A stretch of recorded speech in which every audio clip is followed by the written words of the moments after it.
Mbola faly ve no? Andriamanitra koa dia faly androany.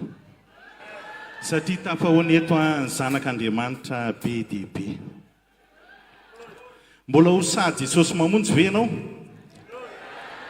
Ny devoly dia tia analanao ao anatin'izany.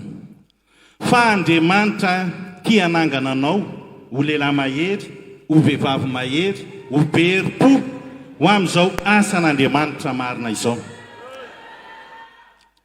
Matahotra ve ianao? Izaho mitaonanao esoro ny tahotra. Ozy le tononkirany tanora zazalahy hoe andao hijoro. Fotoana zao tokony hijorontsika amenao mibanga. Fotoana koa hijorontsika ahafahantsika miaro ny fotom-pampianarana efa noraisitsika. Za dia tsy mba Jesosy mamonjy tany amin'ny fiangonan-drazana tany. Tsy dia nahafantatra loatra an'Andriamanitra. Nivavaka vita tamin'ny fomba rehetrarehetra fa zao tena tsy fantatro Andriamanitra. Nisy fotoana indray zay tonga taty Antananarivo dia mba manaraka an'ireny mpitoro-teny eny Ankalamanjana reny a. Nisy fotoana koa nentin'ny olona mivavaka tamin'ny fiangonana anankiray manana toro-teny velona izy fa saingy misy zavatra tsy dia naharisy lahatra. Fa ndray andro a miverina mivavaka tao amin'ny fiangonana izay nahalehibe a dia tsampako hoe tsy mitovy le zavatra hitako tato amin'ny Baiboly, le fotom-pampianarana. 12 taona nanomboka nahita Baiboly voalohany indrindra. Ary rehefa nahita an'ity Baiboly ity dia niteny manao hoe aibe za tsy mahantry, aibe za manan-kareny, aibe tena misy Andriamanitra, aibe za tsy kamboty, manomboka androany tsy hangataka intsony. 12 taona tamin'izany, efa 30 taona mahery zao tsy tiana hangataka intsony. 12 taona tamin'izany nanomboka namaky Baiboly isan'andro, nandritra ny 3 taona ny sesy. Ary zao ny zavatra hitako nanangana ny tenin'Andriamanitra. Ary nitondra ho amin'ny finoana lehibe, ho amin'ny fanantenana lehibe. Tamin'ny fotoana anankiray miverina tany amin'ilay fiangonan-drazana dia tsampako tsy nitovy tato amin'ny Baiboly no hitako. Tamin'ny fotoana anankiray koa nasaina pastera, hotokanana pastera izy tamin'ny fiangonana anankiray dia mandray mifanahy masina azy zareo dia menjera daholo. Dia misy pastera mpivady ao, misy pastera maromaro fa saingy tao aoriana kelin'izay dia gaga reo olona nosorana rehetrarehetra ho lasa pastera reo niverin-dalana daholo, nijangajanga daholo. Satria nahoana manana fampianarana velona izy fa misy fombafomba fiaroarona izay tsy mitondra fahamasinana, tsy mahavoatahiry ianao. Fa ndray andro a rehefa tonga mivavaka tao an'ilay fiangonan-drazana dia nivavaka ndray andro manao hoe Andriamanitra mba hoe tany amin'ny fiangonam-pifoazana anankiray a dia tsy hiverina ato amin'ity fiangonana ity intsony. Za tsy mbola nalala Jesosy mamonjy, mbola tsy nahita n'ity fiangonana ity. Fa zao ny zava-nisy, nisy olona anankiray nanasa anatrika batisa tato amin'i Jesosy mamonjy. Rehefa tonga maraina be zay, ozy le olona nanasa anahy hoe za amin'io fahadianina, satria hitanareo moa rehefa manasa zany dia tokony mba hisakafo.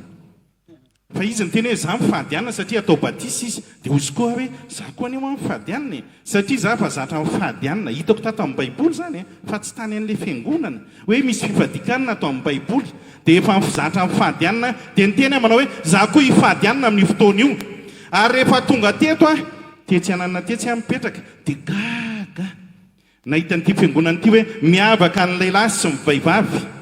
Dia ozy hoe mba hafa koa zany fiangonana zany. Fa mbola gaga indray hoe mandoalika daholo ny olona, mbola gaga hoe mivavaka daholo ny olona. Dia nanomboka mivavaka ihany koa satria za fa zatra nandoalika sy mivavaka.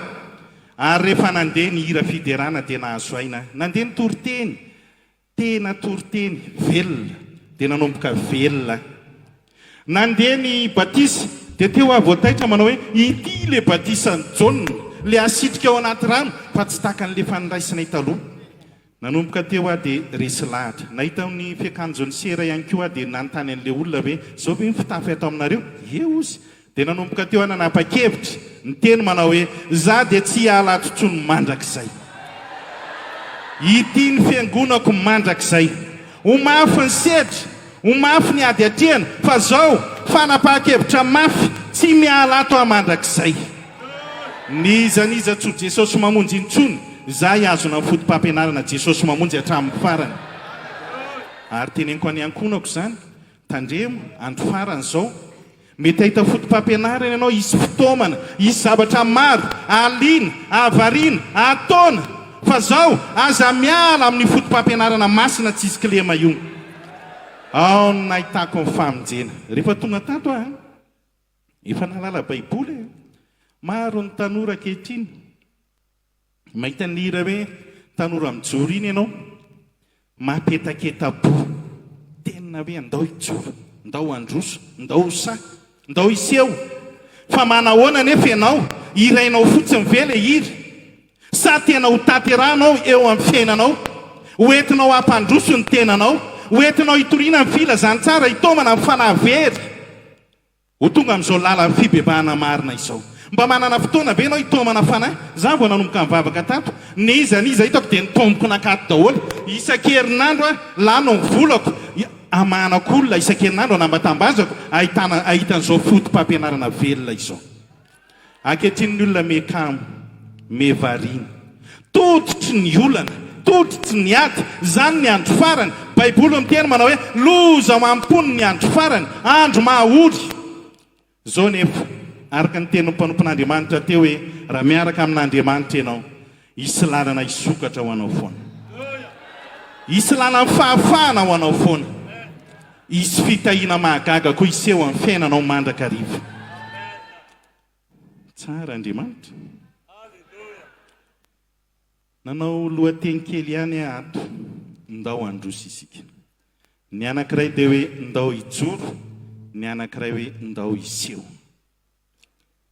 fotoana zao araka ilay tononkiriny hoe tsy tokony hafefienana tsony za rehefa mandeha anaty tobila doza mahatsy le zanako hoe alefa kely indray aloha le hira tiako be le hira ary rehefa mandeha mijery noely koa ianao dia hitako ny tanora misomebiseby daholo ahoana ny fomba hirany azy fa ahoana kosa nefa ny fomba hanatanterahana azy fa tsy hoe ho hira fotsiny lasa hira fotsiny dia maty antoko tsika nanana zany tononkira-panahy lehibe zany manana zany tononkira tena mampahery mampite tonga dia isikina eny eo manahoana nefa ny fijoronao fotoana zao misehny fotomana rehetra fotomana nyrehaka hoetin'ity zao tontolo zao ty ny zavatra mamiratra hoetin'ity zao tontolo zao ty ny ady amin'ny fiainana zao nefa raha hijoro ianao dia ampahery ianao Andriamanitra anampy ianao Andriamanitra nagaga raha nahino toritenin'ny pastera teo dia resy lahatra zay le hoe fanahy iray fa ny zavatra vomakomako tato rehetra ny saika voatory teo daholo gaga eo ampitoerana inatsony nolazaiko nandinika ny Davida rehefa nandeha tany anady mizanak'izy ireo ny olona moa reo jiso ireo dia sary-piaro an'izany hoe mahajisy azy zany amin'ny maha hoe zanak'Andriamanitra azy zany tena sary-piaro ianao Jesosy mamonjy hoe mba sary-piaro ny maha Jesosy mamonjy ianao sa ianao indray no milendalenda ny hafa ohatra mahafinaritra be hony any misy fetsiketsehana be hony any ohatra misy zavatra efa tsy nampianarina antsika zany efa tsy nasoa antsika zany efa tanyntsika no verina tato konahoana indray tsika ny andeha lendalenda fa zao ndao tohanana ny atsika rehefa tonga tany anady reo miaramila be dehibe reo tafiky ny Israely tafiky ny Jehovah Andriamanitra tafiky Andriamanitra zany ny rery andreo Israely reo hoe tafiky Andriamanitra tsika fa rehefa tonga tany reo rehefa nahitany Goliata dia niemitra daholo tsy mba nijery an'Andriamanitra izy hoe olombelona ihany an'io Goliata io fa Goliata nijery sy mifampirorona devoly rehefa miseho tsy miseho mipitrapitra izy fa le mahavaky fo tonga dia zao tsisy manatenana tsony veritsika tonga dia ketraka amin'ny fon'ny olona dia nanomboka ketraka teo reo miaramila be dehibe reo na andritry ny 40 andro sy 40 alina afa-baraka tsy hitany hoe iza le miaramila an'Andriamanitra velona tsisy fa rehefa niseho teo ty lehilahy an'Andriamanitra manana ny fanahy an'Andriamanitra ianao raha mivavaka aza tonga mpikambana fotsiny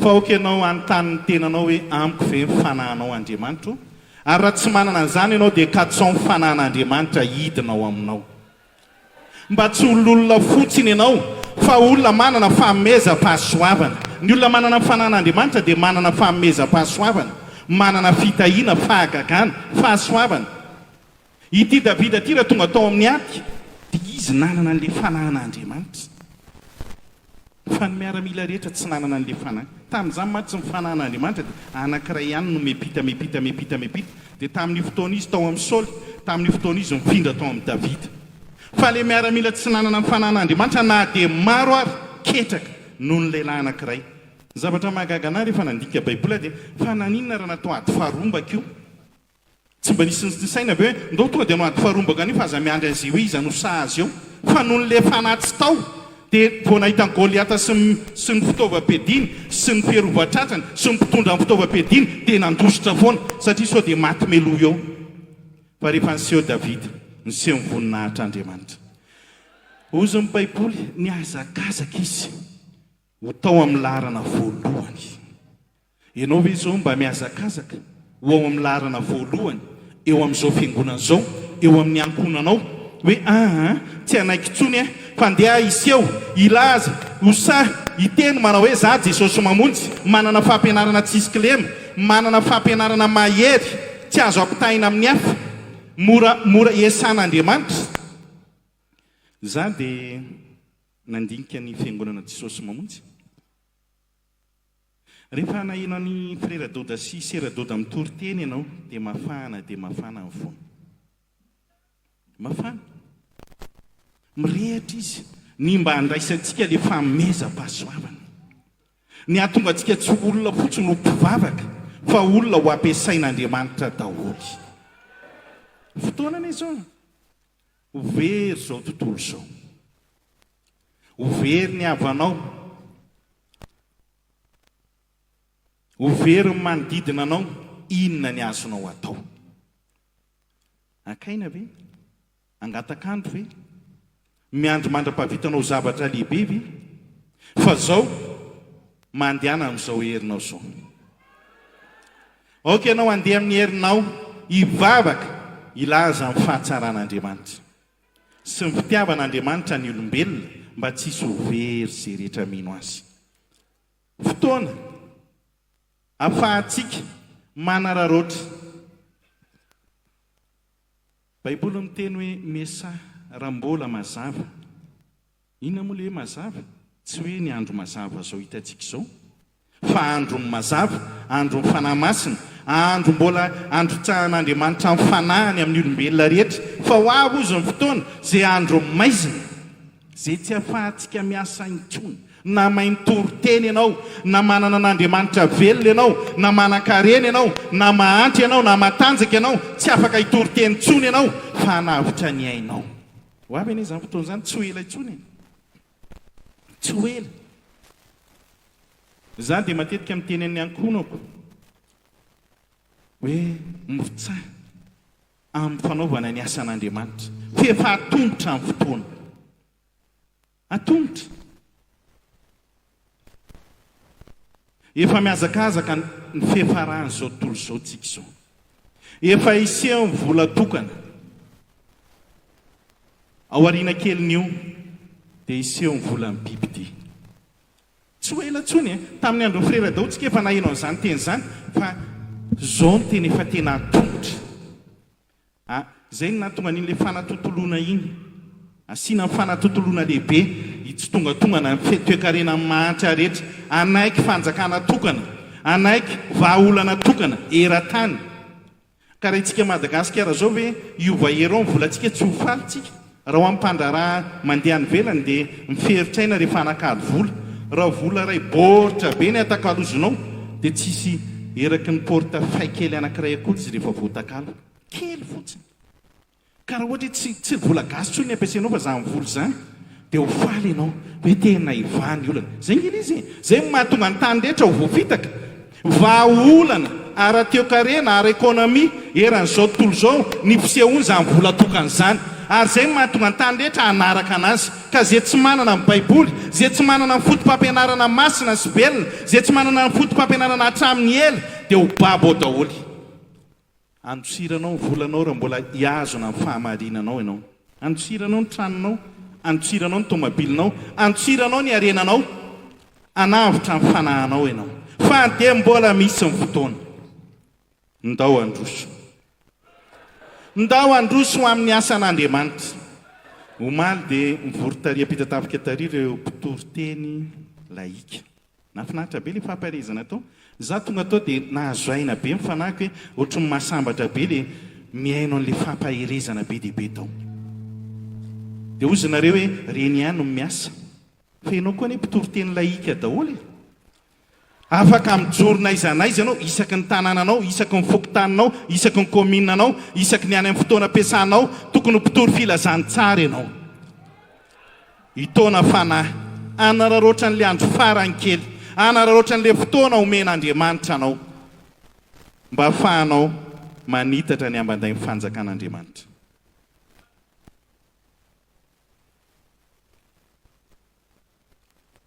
Ndao hijoro. Ok, anao hijoro. Za dia tsy menatra atao hoe Jesosy mamonjy. Za isan'andro dia mijoro vavolombelona hoe za Jesosy mamonjy. Na any amin'ny birao io, na any amin'ny birao ministera, na any amin'ny mpandrarà, na sonoana, karana, na vazaha, izay miona amiko rehetra dia lazaiko manao hoe za Jesosy mamonjy. Dia misy ny olona taitra, Jesosy mamonjy hoe ianao? Ahoana ireny problème anareo ireny? Fa mijoro vavolombelona ihany. Lazaiko ny fahatsarany Jesosy. Tsy menatra milaza ny fahatsarany Jesosy. Indray mandeha ny eo tamin'ny minisitra anankiray, niditra tao an-tranony niaraka tamin'ny mpandrarà. Dia za moa tia mitory-teny sy tia mijoro vavolombelona dia nitory-teny sady mijoro vavolombelona. Io minisitra io sola be izy.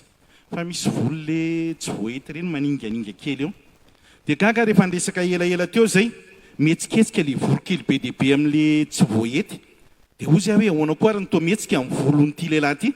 Nga nilatsaka taminy ny fanahy masina. Dia rehefa andeha dia ozy izy manao hoe mba mipetraha kely aloha ianao, alohantsika aloha hivavaka ozy. Dia mivavaka izay dia lasa nandeha. Fa rehefa miverina tao tamin'ny herinandro, vao hita ny teny am-bevady dia nitsenainy. Mandroso ianao rahalahy ozy.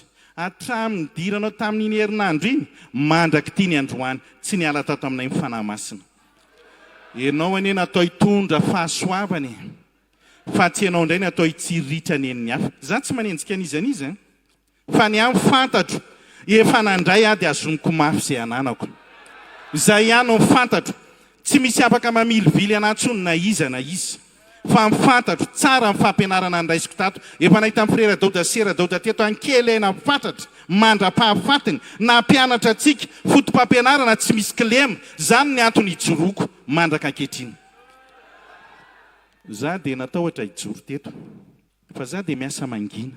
Mandeha isaky ny herinandro aho, mandeha mitory-teny any amin'izay rehetra alehako any.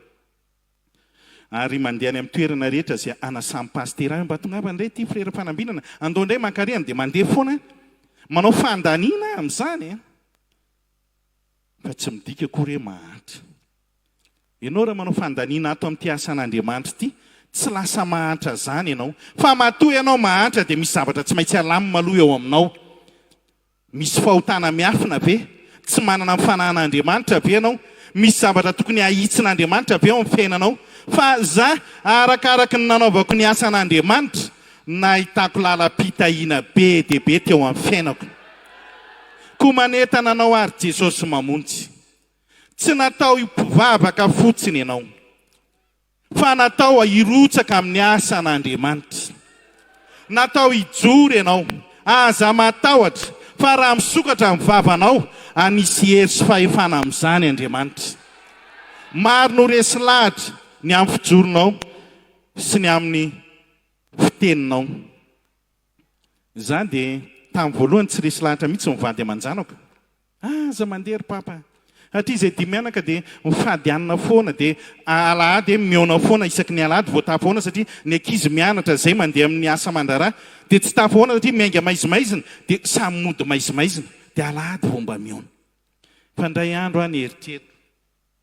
satria ny fiainako dia tahaka ny sambo miletika indraindray ohatra miakatra be zany ny fiainako indraindray ohatra mirotsaka an-tampo indraindray ny fiainako indraindray ohatra mety be indraindray tsy mety zany misy zavatra tena takian'Andriamanitra angambany dia dia nanontany an'Andriamanitra andray mandeha manao hoe fa inona ny tena takianao Andriamanitra mitenena amiko ianao dia ho ataoko fantatro nefa ny tiano takiana fa tsy ho mpivavaka fotsiny tsy anafana dabli fotsiny tsy ho mambra fotsiny fa hirotsaka amin'ny adiny ho mpiara-miasa aminy dia nanomboka teo anyteny manao hoe Andriamanitra za dia tia mijoro vavolombelona nefa zao aho anatin'ny fahantrana lalina fa zao any io zava-dehibe indray mandeha dia tsy angina intsony nanomboka teo dia nanao zava-dehibe teo amin'ny fiainako Andriamanitra ary tsy indray mandeha fa raha iteny aminao hoe arivo mety ho kely lehibe daholo zany tsy ho voatantaraka eto zany fa lehibe imbe dehibe ary isaky ny manao asan'Andriamanitra dia Andriamanitra koa manao ny asako zany ange io hoe aoka ianao mpiara-miasa amin'Andriamanitra tsara Andriamanitra Sadraka Mesaka Abednego nisy ny fotoamana ny olona rehetra dia tsy maintsy manaiky ny didy mpanjaka fa zay tsy manaiky an'izany ho atsipy any amin'ny laforo afo mirehatra fa ozy izy mirahalahy hoe izy telo mirahalahy hoe tsika efa nandray efa nahalala ianao ngera tena mahalala ny sitrapon'Andriamanitra io hoe ninona tambiny ninona fampitahorana ninona zava-miseho dia tsy ala intsony ianao dia tsy niala izy telo mirahalahy ary raha niteny mpanjaka hoe raha ikoaka indray ianareo dia tsy atao ninninona pozy tsy ekohaka izay ny Andriamanitra mahavonjy ary na tsy hamonjy anay ary izy zay mbola tsy ekohaka ihany ny mpanjaka fa tao aorianan'izany dia nandresy zareo ary tonga ny sandratra mba te hisandratra ve ianao oka ianao hijoro fa ho avy ny fotoana nandratan'Andriamanitra anao ho avy ny fotoana Estera dia tonga ny adina tao amin'ny lampam-panjaka etra dia tsy mitovy mpanjaka amin'izao tsika zao raha miteny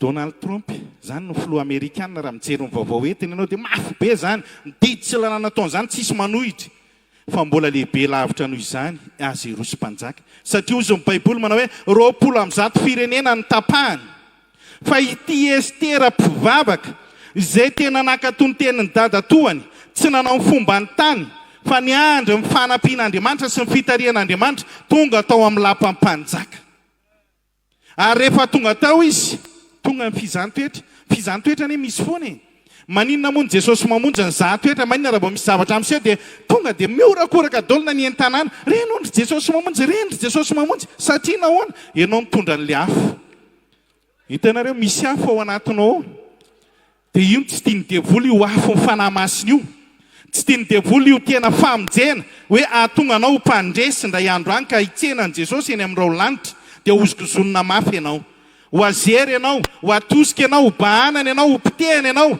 fa zao raha manana an'Andriamanitra ianao andresy foana ianao Estera na dia tao amin'ny lampam-panjaka rehefa mivoaka ny didy sy ny lalàna fa ho vonoana ny jiosy rehetra dia ozy Mordokay Estera fotoana angamban'izao fotoana mbola tanora kely Estera tamin'izany mety mbola tsy niteraka ndray mantsika tanora dia mieritreritra manao hoe aloha rehefa lehibehibe avy anao asan'Andriamanitra fa ianao zao tanora zao ny tena ilain'Andriamanitra Baiboly miteny manao hoe anaka atolory amin'ny fonareo atolory ho an'Andriamanitra amin'ny fonao dia ho sambatra ianao izy andamina ny lalanao ary anisy hery amin'izay rehetra alehanao ty Estera ty dia rehefa niteny Mordokay dia gaga izy hoe misaona be ny anadahanao ny anadahan-dreninao mitafy lamba fisaonana izy dia ozy mozy Estera hoe tia ny akanjo ampanaovy akanjo izy fa fady eto amin'ity lapy ity ny manao akanjo fisaonana fa ozy Mordokay hoe tsia asivo midina izy ary asivo miseho izy any amin'ny mpanjaka mba ho fanavotana ny ankonany sy ny mpianakaviny sy ny fireneny mafy tamin'ny Estera zany satria nisy didy sy lalàna tsy azo ovaina raha tsy hampanatsomy-panjaka ihany ianao tsy mahazo miseho nefa rehefa nieritretra izy manao hoe eny ary iseho ihany fa raha maty dia maty velona dia velona fa ndao ary hivavaka tsika hifadianina ao anatin'ny atelona ka lazao ny olona rehetra mba samy hivavaka sy hifadianina ary tsy hisotro rano tsy hinan-kanina ao anatin'ny atelona. Ianao hoe mba tia hery aoka ianao ahery hivavaka sy hifadianina dia horesy ny nofony frery abana, horesy ny fanandratantena, horesy ny fiavonavonana, horesy ny fahakalana, horesy ny fanenjehana, horesy ny tsy firarahina ny asan'Andriamanitra, horesy ny tsy firarahina amin'ny mpanompon'Andriamanitra. Raha manetry teny ianao dia hiasa aminao Andriamanitra. Rehefa mivavaka sy mifadianina le mpanjaka vavy tsara tarehy. Misy ny olona dia tsy mahay mifadianina intsony amin'izao. Marary ny kiboka hoe mihetsika eo ny aretim-bavonike, sao dia toranao hoe sao dia zao ahe fa ity vehivavy ity narino ny mampanjaka vavy sy tsara tarehy azy. Fa nivavaka sy mifadianina izy ary rehefa vita amin'ny fifadikana dia ozy amin'ny baiboly manao hoe niseho izy. Ary rehefa niseho izy nahita fity tamin'ny mpanjaka izy dia nomena azy zay rehetra nangatahany. Inona ny tediavinao ry Estera? Inona no angatahanao? Dia ozy izy manao hoe ataoko ahoana? No fijery ny fireneko sy mifandringanana azy. Ianao ve za dia rehefa mahita ny hoadina Jesosy mamonjy io dia malahelo ny foko hoe Andriamanitra mba hanahoana ny faran'ny olona, mampalahelo ny olona, indrindra ireo izay tsy mba manana fototra hijoroana fa le mpanaraka fotsiny ihany. Zay nge le voalaza amin'ny baiboly voaozina izay manaraka olona. Nanafotoana ihany fa za tsy hivavaka intsony, faliny devoly amin'izay. Zay nge ny tena tiany devoly. Ianao tsy hivavaka intsony, ianao hiteny hoe za tsy hoany intsony, ianao hiteny hoe za tsy hijoro intsony, za ve nataony ihany, za ve nataony ihany, za ve nataony ihany. Fa raha fantatrao fa fomba fiadiny devoly daholo ny rehetrarehetra. Fa natao ianao olombavaka, olona masina, olona manana ny fanovana lehibe. Rehefa nijory Estera dia nitondra fanovana ho an'ny ankonana izany, ho an'ny firenena, ary tonga fisandratana lehibe teo amin'ny fiainany. Ndao iseho Nehemia dia rehefa naheno hoe misy vaovao ratsy ny any Jerosalema any dia nanomboka nalahelo tarehy izy ary mivavaka tamin'Andriamanitra. Ianao tsy hoe malahelo fotsiny, ianao tsy hoe tsara fotsiny, fa oka ianao hivavaka, oka ianao hitondram-bavaka ny amin'ny zavatra izay mampatahotra anao sy mampanahinao rehetra. Nivavaka izy hoe Andriamanitra, nahoana anao velako latsa ny lovanao, mba ataovy mahita fity amin'ny mpanjaka io Andriamanitra, mba handehanako any indray anangana ny manda efa rava. Dia nahita azy le mpanjaka dia fa nahoana ianao no malahelo tarehy Nehemia? Misy zavatra hafa mihitsy zao dia izy hoe malahelo tarehy tokoa ny mpanomponao. Para mahita fity ao anatrihanao ady avelao indray ho an'ny Jerosalema aloha anangana ny manda efa rava. Fa nanontany azy le mpanjaka, mila miaramila va ianao hiambina anao eny an-dalana? Dia ny Andriamanitra mahavonjy anay. Itsika Jesosy mamonjy anay hatramin'izay dia tena netehitra tamin'io Andriamanitra io ary tena nilaza manao hoe mahavonjy antsika ny Andriamanitra sika. Ndray mandeha nisy ny antso zaho anatin'ny olana lehibe, olana ara-bola. Nisy ny antso koa frera, aiza ianao frera fa te eona aminao zay, dia tonga io frera io. Nisy ny antso anankiray koa dia nisy ny antso samy tafahoana teo. Inona nefa rehefa samy tafahoana teo daholo reto frera? Olana ara-bola daholy. Teo nanomboka nieritreritra hoe ahoana koa ty zava-misy ty. Nresaresaka teo zay, ary rehefa niresaresaka dia niteny tamin'izareo hoe ahoana ma le fiainantsika taloha, le fiainan'i Jesosy mamonjy. Rehefa misy olana dia mipampivavaka manao hoe ndao hivavaka mba hoe tambavaka manana olana manana ady any amin'ny tribonaly manana aretina ny avako ndao hivavaka. Dia ao anatin'ny mivavaka iny tonga mivahaolana, dia misy fijoroana vavolombelona lehibe. Fa ankehitriny ny olona rehefa misy olana dia olona niazakazahana. Ny olana koa nefa efa samy manana ny olana daholo.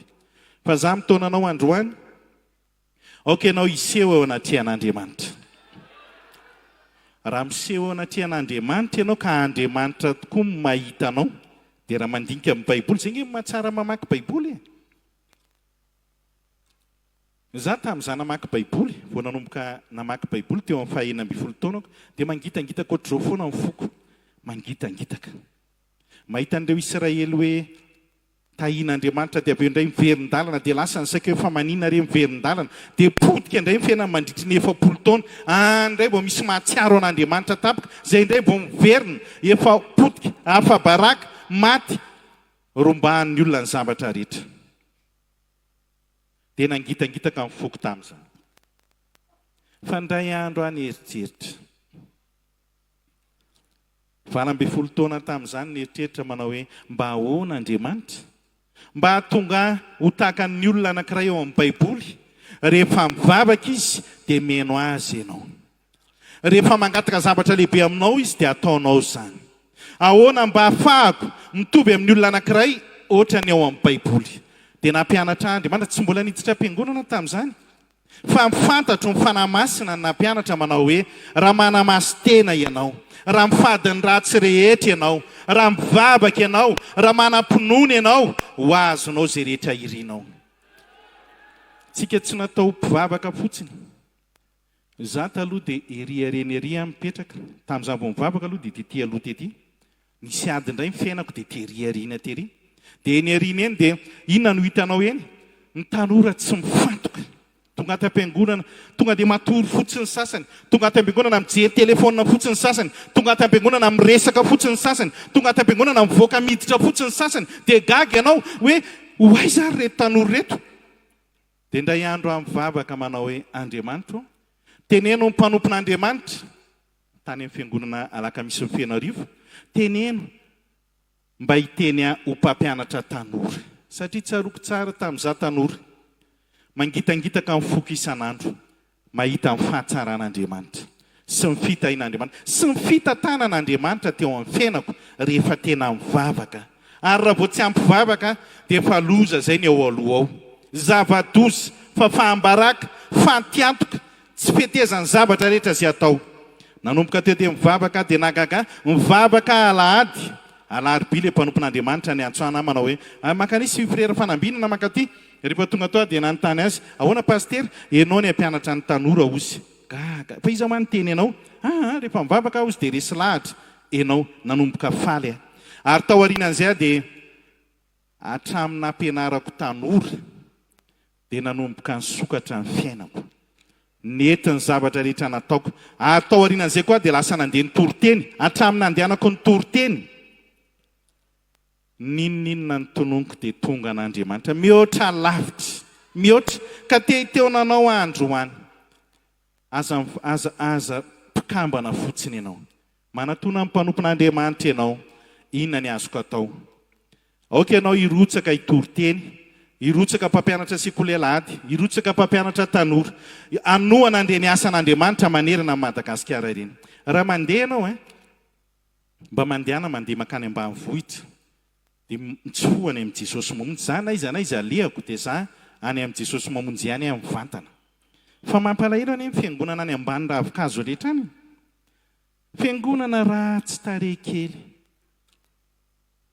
mahatra ny W ratsy mifanaka rehetra ao ratsy mpanompon'Andriamanitra mahatra mipino mahatra lasa ny saiko makary koa ianao dia ohatr'izay makary aty andrenivohitra ihany ianao mahita zavatra milamindamina be ohatr'izao dia ozy le mpanompon'Andriamanitra any amin'izay alehanao zao misy aty frera mahamenatra tsy mendrika dia ozy tsy anareo rery any ity atsika rehetra ity raha afabaraka ity fiangonana ity dia miara afabaraka tsika raha manakajy ity fiangonana ity dia miara manakajy tsika ary nanomboka nanao zay ikelezanaina ny ampandrosoana ny asan'Andriamanitra misaorana ny tompo fa tany amin'ny toerana rehetra zay naleha naneho ny voninahiny Andriamanitra raha misy maromaro ny ohatran'izany tsy ho ela dia ho rakotra Jesosy mamonjy Madagasikara indray mandeha nisy nanasa za ao anatin'ny fahantrana io fahantrana lalina mitrosan'olona babena ny fahantrana lalina nisy nanasa indray mandeha mba manasanao frera anatrika Noely dia gaga hoe sambany nisy nanatrako aza mba mpanakarena banky fa tsisy manasa tsony ianao rehefa ianao io mipanakarena banky. Aleo ihany mba manana oety manana fa raha ianao io ny lasa hoe ianao fa manana io ny lasa mahantra. Tsy olona tsony ianao zay mahitanao ohatra ny torsa be daholo ny masiny reny rianina reny jereny akanjony jereny ihany aiza mazo andre mbola roviny reny ohatr'izao zao fa nisy nanasa tonga tao amin'ny fiangonana eo dia gaga na alahelo ny foko. Fiangonana kely mampalahelo kely dia tena nangotika amin'ny foko ary ny teny manao hoe raha mba nanam-bola Andriamanitra nataoko ity fiangonana ity. Dia nieritreretra teo indray ampy sady mivavaka manao hoe zangy afaka mivavaka hivavaka hanam-bola dia ho ataoko ity fiangonana ity. Dia mivavaka manao hoe Andriamanitra anokafilalana fa ho ataoko ity fiangonana ity. Rehefa mivavaka dia ndesaka tao am-pisakafoanana niaraka an'ilay pastera maromaro. Dia izao ny zava-nisy. Ozy ihany antsy an'ilay pastera hoe aibe ho kely ity fiangonana ity fa raha manam-bola dia ho ataoko ity fiangonana ity. Dia tsy niteny ilay pastera fa rehefa hiverika riba amin'izay zay hijery Noely dia ozy ilay mpanompon'Andriamanitra aleloia misy mpanompon'Andriamanitra zany ianao an'ity fiangonana ity mitsangana ianao raha lafanambinana ozy nangovotra amin'ny patalohako. Zany eritreritra hoe rehefa tahian'Andriamanitra dia ataoko ny fiangonana fa zany atsangana. Nanomboka teo dia nanao briky iray hetsy tsy manam-bola tamin'izany fa nataoko tamin'ny anaran'i Jesosy. Vita amin'ny briky vavaka indray tsy tonga amin'ny vola nieritreritra hoe andeha indram-bola any amin'ny rahalahiko angataka ry amin'ny namako angataka fa jereko na alahelo be mifanan'Andriamanitra. Dia mivavaka andray andro manao hoe Andriamanitra raha vitako io fiangonana io miseho amiko ianao. Ny alin'iny dia niseho Andriamanitra ary ny teny manao hoe raha ataonao amin'ny fonao rehetra io ho vitanao. Nanomboka teo dia mivavaka manao hoe ataoko amin'ny foko rehetra io Andriamanitra. Dia mbo nahazo vola voalohany dia niazaka zahana nanao an'ilay fiangonana. Teneniko ny ankonako ainao moa zany hoe olona efa nahita fahantrana hahita vola mety ady hevitra ela be zany. Fa zao ny teneniko anazy hoe tsika efa tsy nanana fa nangataka tamin'Andriamanitra hananana n'ity vola ity alao lovitaitsika io fiangonana io fa ao aorianan'io Andriamanitra hanokatra lalam-pitahiana ao antsika.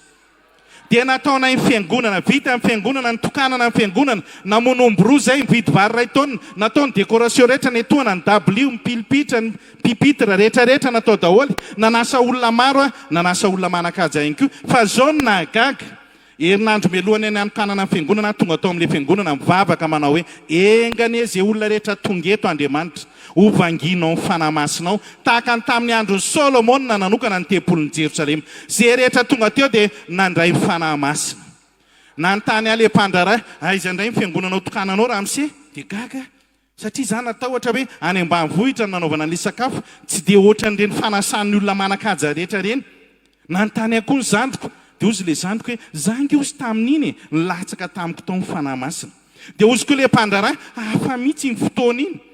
Dia tao aorianan'izay nampahery ny ankonako andeha hitokana an'ilay fiangonana izay tsisy vola tsony tapitra 0 ariary. Fa nresahako zareo teny an-dalana aza malahelo nareo androany fa androany tena falifara tapony dia ho hitanareo ny fitahian'Andriamanitra manomboka raha-pitso tahaka ny hoe raha-pitso alatsinainy. Fa vao vita amin'ny fanokanana an'ilay fiangonana olon'izany ny atsoana zany. Aiza ianao Ramose misy zavatra ity Ramose nanenjika ana ny fitahiana ny sakan-dalana ny fitahiana ny tady ana ny fitahiana nanomboka teo nanao fiangonana anankiroa indray ny ainga indray ny anankiray moa tokanana atoato natao karô tsara tarebe zany karô menamena misy tapis rouge menamena ny ambadika fotsifotsy vita efa vita mivady-piangonana fa tsy mahantra ianao tsy hoe raha nanao ny asan'Andriamanitra ianao dia lantany ny vola fa arakaraky ny tsy nanaovako ary ny tsy mampety ny fiainako fa arakaraky ny anaovako manao asa lehibe eo amin'ny fiainako Andriamanitra. Tia hitaona aminao manomboka androany. Tsy manana ve ianao? Tsy manana asa ve ianao? Karaha mavary masaka ve ny asanao? Zany ange fikasany devoly raha nahita ny Israely ianao raha mipetraka tany Egypte ireo Israely reo dia ahoana ozy ilay mpanjaka anankiray taty amin'ny farany ozy me mahery be reto mpivavaka reto Israely reto ndreo dia isy fahavalo tonga hanafika atsika dia ho lasa namany reo dia ho resitsika fa zao ampahorio izy ampanimpoy mafy izy omeo asa mafy izy ary aza omena karama fa hanina ihany no omena azy. Fa amin'izao fotoana izao mampalahelo ny malagasy karama vary masaka karama vary masaka dia ny olona mionona fotsiny alao ny asy e alao mionona amin'ity asy ity e fa tsy mba mivavaka ianao isy fahagagana mba ho fitaovana lehibe anankiray tsy mety any manitra e ny asan'Andriamanitra mila fanohanana mpanompon'Andriamanitra mila fanohanana fantarana ny asan'Andriamanitra mila fanohanana ianao nefa manaiky mahantra manaiky mitarehadretra eo fa oka ianao ifo ho amin'ny fahasoavana lehibe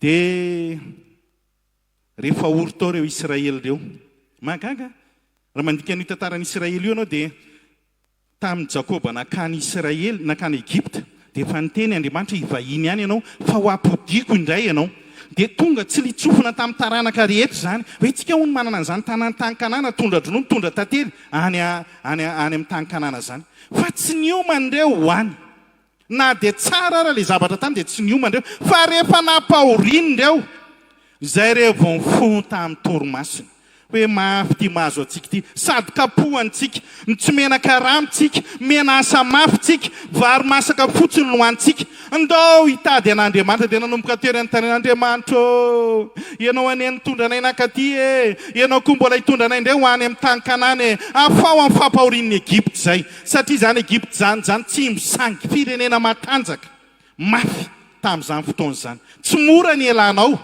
fa zao rehefa mivavaka ny Israely dia niaino Andriamanitra androany amin'ny taonanao hivavaka raha tsy manana asa ianao tongeto mivavaha ianao fa miasa tsara ho anao Andriamanitra raha manana asa tsy mahavelona ny tenanao ianao tsy ahafahanao manohana ny asan'Andriamanitra tsy ahafahanao mampianatra ny zanakao mivavaha fa miasa tsara ho anao Andriamanitra raha mpivarotra ianao ka tsy mandeha ny tsenanao oka ianao atoky eo anatrehan'Andriamanitra za dia mpivarotra mpamboly mpiopy manao fandrarana fa ny zavatra hitako rehefa ao amin'Andriamanitra mety daholo ny zavatra rehetra efa mivarotra dia niteny tamin'ny vadiko zao sarotra be manao koty an'io ampahafolo-karena io fa zao zay entana tonga rehetra tonga dia ataovy kotiny lany soraty daholo tonga dia ataovy ny ampahafolony dia tonga dia atao kotiny lany daholo ireo entan'ireo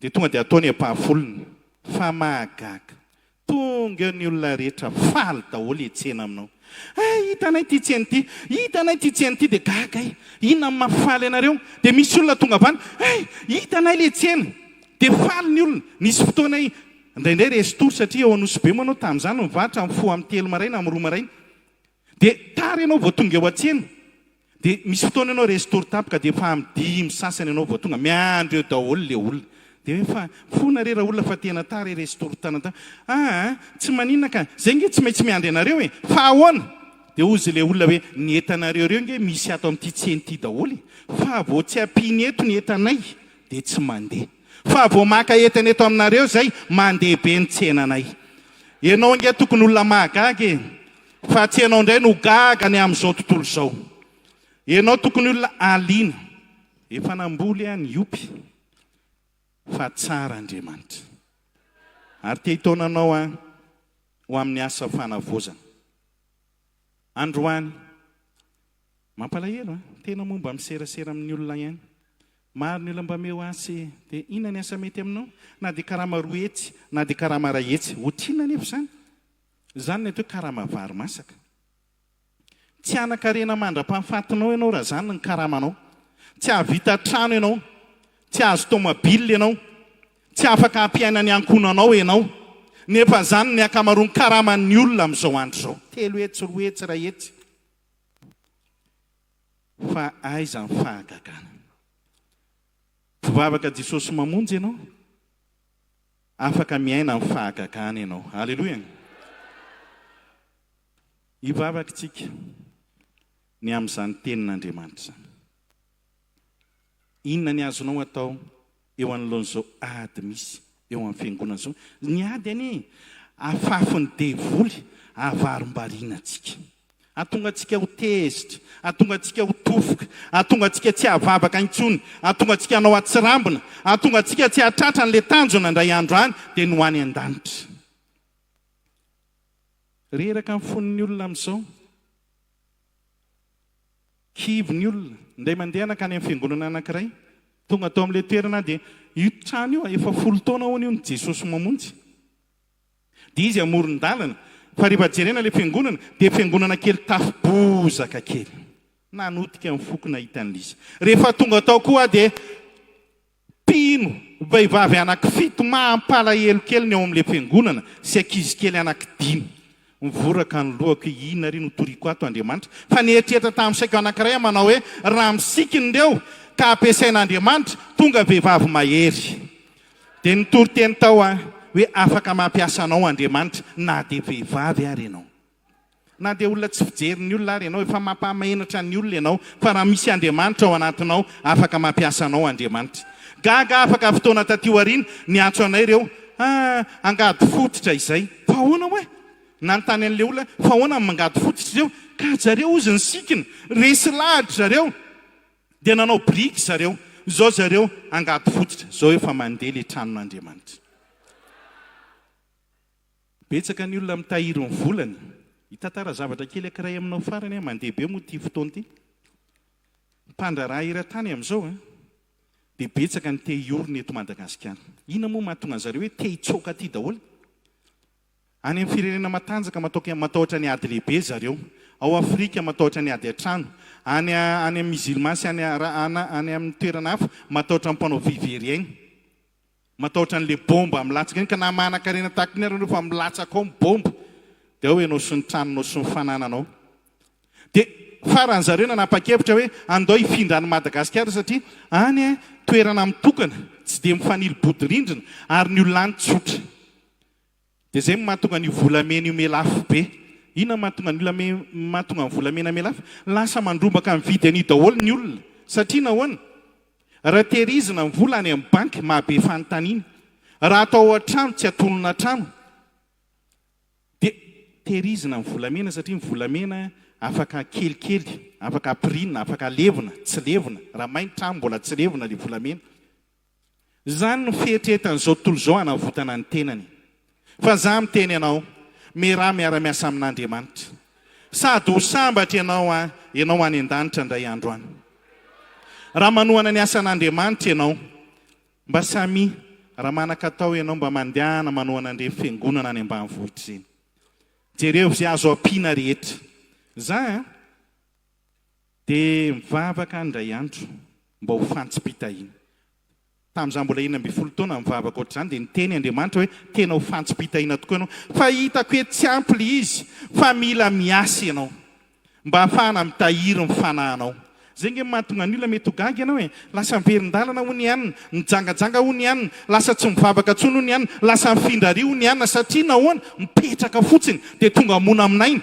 fa raha miasa ianao ho sary-piaro ianao ary ho lasa fiasana mahery eo ampelantanan'Andriamanitra ianao ok ianao hiasa tanora tena dia tanora araka ny tsen'ilay mpanompon'Andriamanitra tary amin'ny espasy lafatra tary omaly efa tanora ihany aho izy efa antitra ankehitriny fa tsisy marina afon'Andriamanitra tsara tokoa io Andriamanitra io raha mifantanranao no entinao anatrehan'Andriamanitra dia hanomana ny fiainanao Andriamanitra mampalahelo amin'izao gaga ianao raha mijery andreny manao ny oely na any amin'ny fiangonana ritra zany be tanora zaza vavy ao be tanora zaza lahy fa rehefa hanambady zareo tsy ao aizy zareo manambady tondra jentilisa indray miditra ao tsy miditra ao moa fa hoentin'ny jentilisa mirifatra ary dia gaga ianao hoe nitapina ary ve maso ny sanaka izy satria zao hidirany devolo no tsy fampimbabaka dia mifakahala fotsiny faneka ry zanaka rianina ny zanaka rianina ny zanaka rianina farany ianao lasa makany ananina fa zao raha te ho atanjaka ianao te ho atanjaka ianao te ho mafy ianao te haharitra ianao te ho any an-danitra ianao tsy moramora ny azahoana an'izany mila miomana ianao mila maka fotoana tsara ianao hoe ahoana ny tehirizako ny ara-panahiko ny voavonjy ny olo-monjena ny betsaka fa ny mahatahiry an'izany famonjena zany vitsy ny mahatra hatramin'ny farany vitsy satria reraka eny an-dalana mafy tsy mihoatra ny Samson fa hoana ozy ny baiboly tsy te hiaina tsony aho izy tsy te hiaina noho ny amin'ny vehivavy io vehivavy tsy mba mampahery azy akory tsy hafahany miaina araka an'Andriamanitra fa manangolo ny fanahiny foana fa ianao raha tia tanjaka aoka ianao tsy hiratra ny vela no masonao aoka ho ato amin'ny zanak'Andriamanitra ihany ianao rehefa manambady aoka ianao hijery tola tehezana araka an'Andriamanitra fa tsy hoe manan-karena be ry anako zao zao ny olona rehefa manambady dia ny zavatra anytaniany olona no ny fiainana nahazo vady ho ny anana nahazo vady izy dia ina hono ny asany zay ndre ina fa tsy hoe voavonjy ve le olona Jesosy mamonjy ve le olona tsara fanahy be le olona fa ny asa nday ny anontaniana satria neveriny ny asa fa ianao mila miomana mila mitahiry ny zava-panahy ianao aleloia aoka ho mpiara-miasa amin'Andriamanitra tsika anao antiry anankiray ity tsika dia hivavaka arovako ny Jesosy mamonjy raika amin'ny telopolo amin'ny hira firana raika amby roapolo sy roa arivo o Jesosy mamonjy hatrany hitsangantsika dia hivavaka ao aoriananitsika dia hivavaka ao anatin'ny mivavaka dia mangatay ianao androany ampiasao Andriamanitra hiasa manomboka androany Andriamanitra Jesosy mamonjy ilay fiangonan'Andriamanitra tena faly aho nahita lala marina tao aminao no nanova ny fiainako sofa nisy ianao ka ataoko filamatro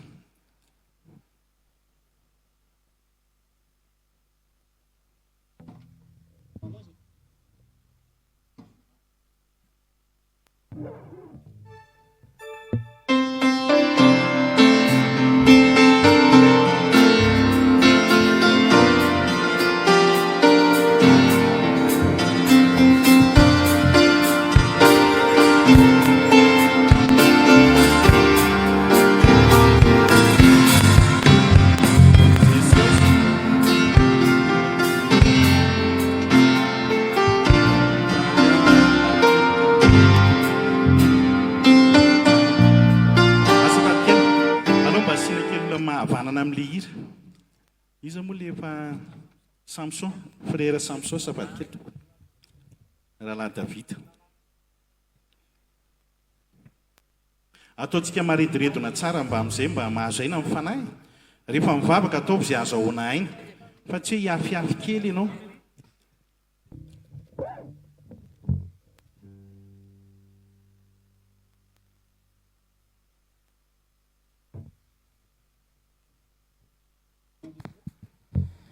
Jesosy mamonjy ilay fiangonan'Andriamanitra tena faly ao ilay lalàna marina tao aminaona fiainako sofanisy anao ka taoko filamatra Jesosy mamonjy ilay fiangonan'Andriamanitra indrindra Quali Jesús cazzi fila fila arrivano tuana con Jesús saga già sampiare da aga la ina museo figurazione di salto mai stabilità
jere reto vahoaka anao reto Andriamanitra jere ny olonao anangana an'izy ireo ani ianao mba hijoro hatramin'ny farany ary tsy hifindrafindra aharitra amin'ny fotom-pampianarana ho fiasana mahery eo am-pelantananao ianao tompo androtsaka amin'ny fanamasinao ka nizaniza malemy dia ilaza hoe mahery amin'ny analanao ianao koa anasikina ny osa Andriamanitra ka isy vehivavy mahery ho lehilahy mahery tanora mahery ho berim-po ho sary-piaro an'izao asa famponanao zao ary ho sary-piaro any amin'izao fiangonana masina ka anitatra n'izao fiangonana izao tompo anitatra ny ambanday fanjakanao amijena amin'ny malagasy rehetra Andriamanitra tahio ny fiangonanao tahio ny mpanomponao tahio ny asanao atsangano ny olonao tompo mba tsy hitarehadrehetra intsony fa hiazakazaka ho amin'ny laharana voalohany Andriamanitra iseho eo anatrehanao ilaza amin'ny fahamarinanao sy ny fahamasinanao ilaza ny asanao magaga lehibe ilaza ny fahatsaranao hitona ny olona ho amin'ny fanahy iray ihany dia no ao aminao Andriamanitra tahio ny olona tompo mba tsy hirorony amin'ny fampirorona mba tsy hatahotra ny amin'ny fampitahorana mba tsy hiazoazo na ny salasalany amin'ny fotom-pampianarana be dehibe izay miseho etsero fa ankehitriny Andriamanitra efa nanolotra ny tsara indrindra ianao Andriamanitra ka tahio ny olona hifikitra ny amin'ny fahatsaranao hifikitra ny amin'ny fampianarana masina tsisy kilema fampianarana azahoana hery azahoana ny lanitra rahatrizay dia reny mandrakizay ny anaranao tsy misy tahaka anao Andriamanitra aleloia aleloia Jesosy nanova ny fiainako etsara sy feno voninahitra Kristana daminisa ny soa paoa tena fanafakaweza andeha amin'ny lalantanita fiadanana feno akamporeza etsara mito Jesosy tsy haiko tsoniny feno la vitany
valiko anao no sorehetra nataonao amiko no sorehetra nomenao ahy inona mba valinao an'Andriamanitra inona ny valinao an'ireo mpanompon'Andriamanitra marobe izay nafony zavatra rehetra nafony ny zavatra rehetra nafony ny tanindrazany nafony ny abany nafony ny asany fa tonga nanorotena feno izy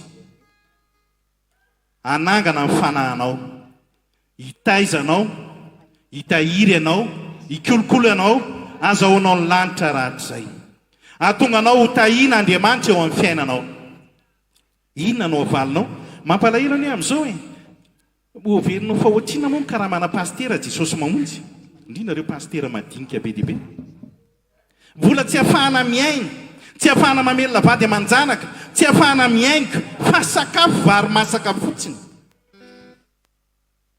fa io paster io natao fitsarana ho anao na natao fananganana ho anao ahoana sy ity vehivavy anankiray jare fata rehefa nahitany lehilahin'Andriamanitra izy tozy raha lehilahin'Andriamanitra manao hoe mba omeo rano any an-tananao dia lasa raha vehivavy satria fantany hoe mpanompon'Andriamanitra io fa ozy indray raha lehilahy manao hoe masiny ianao hitondray mofo eny an-tananao dia ozy raha vehivavy tsy manana mofo fa koba kely eran-tanan'ila fotsiny ao nefa io rehefa anaovanay mofo dia ho faty izay mianaka fa ozany lehilahy n'Andriamanitra hitondray mofo ihany. Fa rehefa nankatoy izy dia tsy lany ny diloilo tao anatin'ny tavoara, tsy lany ny koba tao anatin'ny famara. Afaka mivelona nandritra ny taona maro.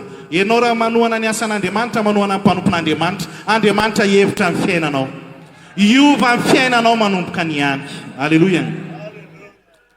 Nisy vehivavy anankiray Sonemita, rehefa nahita ny lehilahy n'Andriamanitra nandalo izy dia gaga izy. Niteny tamin'ny lehilahy izy manao hoe tahaka ny mpanompon'Andriamanitra iny lehilahy iny, tena olona marina iny, masina iny. Masina ianao, avilio izy sakafo ato amintsika dia naviliny. Ary rehefa mivily tao raha lehilahy dia nomeny hanina. Fa tamin'ny fotoana manaraka indray dia nisahirana izy nanamboarany trano tsara tarehy.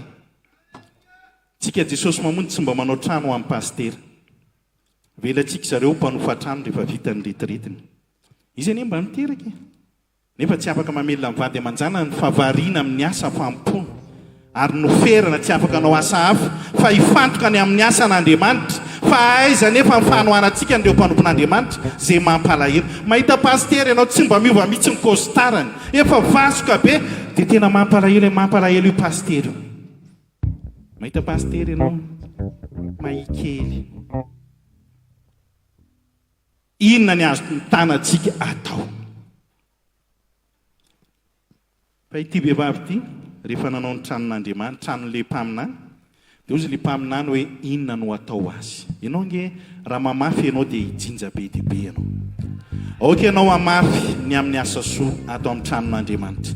Aoka ianao hamafy amin'ireo mpanompon'Andriamanitra ireo dia ho hitanao fa Andriamanitra hevitra anao. Le Sonemita tsy nalala an'izay zavatra nangatahany, tsy fantany nanontany Gehazy hoe inona hono no atao anao ro vehivavy? Ozy tsisy zavatra ilaiko fa Gehazy nalala fa i vehivavy io tsy miteraka nefa mpanan-karena. Dia ozy izy hoe tsy manananaka raha vehivavy, fa ozy Elisy asivo mandroso eto raha vehivavy. Raha avy ny taona toy izao hitrotro zazavavy ianao. Manahoana zany hoe mpanan-karena tsy manananaka? Osa ihany zany, mahantra ihany zany, malahelo fo ihany zany. Fa raha sady mpanan-karena ianao manananaka, isy fipitahanao aminao. Zany angeny eo amin'Andriamanitra hibitabitaka ianao rehefa miseho aminao ny voninahitr'Andriamanitra. Aleloia. I Abraham nahatoky. Fa zao rehefa nahita an'ilay anjely izy, anjelyn'Andriamanitra dia niazakazaka faingana izy. Tompoko mba mandroso reo an-tranoko ho karakaraiko nareo, omeko mofo nareo, aminoko vatotrombo nareo, afaka misasy nareo, avenareo mandeha indray. Fa rehefa nitanao an'izany io Abraham io, izy nefa nanana teny fikasana, fa tamin'io vao nitateran'Andriamanitra ny teny fikasana. Ozy Andriamanitra rehefa ozy le anjely rehefa nisakafo teo zareo, sara vadinao, dia ozy ao anday ao izy. Dia ozy le anjely manao hoe raha avy ny taona toy izao hitrotro zazalahy ianao. Fotoana tsy verimaina ny fanohanana ny asan'Andriamanitra, fanohanana ny mpanompon'Andriamanitra. Fa indray nandeha tamin'ny fiangonana anankiray, tonga tao efa nisy pastera be dia be tao amin'ilay fiangonana. Dia ozy le pastera hoe frera fanambinana, efa misy frera be dia pastera re tonga eo dia reo ny toriteny ao ozy. Faly aho pastera, tiako zany mandeha toriteny be dia be zany. Fa zao ozy alao ianao mba mitory ihany fa ndiminy. Efa efatra le pastera dia zany tsy maninona ma. Dia nefa moa ny teny koa le pastera, alao ianao mitory. Fa nahavariana ny toriten'ireo pastera reo. Kely ainy. Manao zay mahamelombelomana anao. Tsy mora ny mamelombelona ny fiangonana e. Ritra ny amin'ny pastera lany kalorisy. Dia nitoroteny ty pastera anankiray ny amin'ny fanatitra. Nitoroteny ty pastera anankiray tondra fiangonana tany amin'ny faritra Kere izy. Tsy mba nanana, tsy nisakafo hena, tsy nihinam-bary. Fa zao nanao fivadikana nahatra izy indray andro, tsy hoe hinanany hena fa tao anatin'ny fivadikana izy na tsy haro hanina tapaka hoe rehefa vita ty fivadikana ty Andriamanitra mba hinana hena. Dia zany efa ozy tsy hangataka. Rehefa tsy nangataka izy dia nody tany an-tranony izy dia nampiretiny ny hafa, tsisy hena atao. Dia ozy hoentiko indray ty bezary ty ozy hiodina any an-tsena any, fa za tsy hangataka. Dia niodina tany izy tsisy nanome hena, verina atao izy. Fa nisy lehilahy mpivavaka Jesosy mamonjy avy tany amin'ny toerana lavitra anankiray, nandalo tsena dia nahita an'ilay hena teo. Dia ozy izy hoe pastera Riananarivo tsy mba mihinan-kena, ndeha hitondrako ray tohizana be izy dia nitondrany ray tohizana. Dia nitsofoka teo ambarabara-kely izy dia napetrany tao ambulany le hena dia nametraka vola atao koa izy. Rehefa nody pastera avy any an-tsena, gaga nahita hena dia nihinana hena. Androany tsika mba inona nomentsika an'ireo pastera reo? Reo pastera matianina, reo efa nanafony zavatra rehetra, inona no ataontsika anazy? Mba manentana anareo androany, ndaotsika mba anao fanatitra lehibe ho an'izy ireo, ndao tohanana ny tsika mba tsy ho tampandambazany hafa hoe aty aminay raha vao miakaty dia misonitra ny grady, aty aminay mahazo fanampy-karama, mahazo tomobile, makany an-dafy, fa inona nefa mba ataonao amin'ny mpanompon'Andriamanitra zay efa mikely ainy na foiny zavatra rehetra manao ny asan'Andriamanitra ato aminao androany, inona ny ataontsika? Ty mpanompon'Andriamanitra anankiray mpivavaka Jesosy monjy nandalo tamin'ny toerana anankiray na fohy ena ray tohizana be. Androany tsy haiko hoe mba inona no fonao. Nangataka tamin'ny mpanompon'Andriamanitra eto toerana hoe mety hoe paster, raha mba sitsika fanentanana mba hojerena reo mpanompon'Andriamanitra ato amintsika mba ho faly izy rehefa mody. Tsika ne faly rehefa mahazo tenin'Andriamanitra. Raha nandeha ny tenin'Andriamanitra neto mpanompon'Andriamanitra te tsika mibita faly ery feno aleloha fiangonana, fa mba manaonao koa reo mpanompon'Andriamanitra rehefa hialy eto ndao mba ho ampifalitsika izy ireo. Zay faly manaova aleloha mafy be. Inona ary no menao amin'ny paster? Le ary zato mahazatra antsika ihany hoe raha anao hotatazana iny ny rakotra, hotatazana hoe aleo bombodzogy kely no menay amin'ny paster, ny ary zato matsy dia bombodzogy no azony. Sa ianao mba hividy hena fefakilao ho amin'ny paster, sa ianao hividy atsasakilao ho amin'ny paster, sa ianao hividy 2 kilao ho amin'ny paster, sa ianao mba hividy costard ho amin'ny paster. Jereo mipoketra anao dia omeny tsara indrindra androany. Dia Andriamanitra koa hanokatra ny lanitra anidina ny fitahiana manana ambiampy eo amin'ny fiainanao. Anao asa lehibe eo amin'ny raha tsy manana asa ianao tonga eto, hisy asa mahagaga lehibe. Tsy asa ambany fa asa ambony. Raha tsy mandeha ny tsenanao, hisy fahagagana lehibe iseho manomboka androany. Ary hisy fijoroana vavolombelona mahagaga manomboka androany satria manohana ny mpanompon'Andriamanitra ianao. Aleloia. Mangataka ny mpitady rakitra raha mba handroso ety aloha. Dia mahazo toerana daholo tsika rehetra. Hivavaka tsika ny amin'izany fanatitra izany dia ampaherezo ny tenanao. Ampaherezo ny tenanao, jereo mipoketra anao. Ohatrinona mba omenao ny mpanompon'Andriamanitra. Raha mba manana atao ihany ianao manolora costard, raha manana atao ianao manolora poketra tsara tarehy, raha manana atao ianao manolora kiraro tsara tarehy, raha manana atao ianao mba manolora hena 2 kilao, fa aza le zavatra mahamenatra. Tsika Jesosy mamonjy dia tsy menatra manao fanatitra ary zato, manao fanatitra roanjato. Zany nge mahatonga amin'ny fiangonana ela be vao mandrosy. Isaina le fanatitra be dia be, fa rehefa tambatra tsy mahovana inona na inona. Fa oka ianao hiomana rehefa makaty an-tranon'Andriamanitra. Hitanareo ny olona miady, reny mpiady reny tamin'ny Baiboly taloha, tamin'ny Baiboly dia hoy ny Baiboly manao hoe mitondra firavaka zareo, mitondra kavina zareo, mitondra peratra zareo, mitondra vatsy be dia be. Izany nahatonga andry Josafata nanan-kareny behivavy 3 andro nanango-karena daholo, satria nahoana le miaramila resy be dia be feno arena tany aminy. Fa mpivavaka Jesosy mamonjy rehefa ho aty am-piangonana tsy mitondra afa-tsy rakotra kely ihany. Nefa ianao tokony mba hiomana hoe mba hitobatobaka aty amin'ny tranon'Andriamanitra. Hiara hivavaka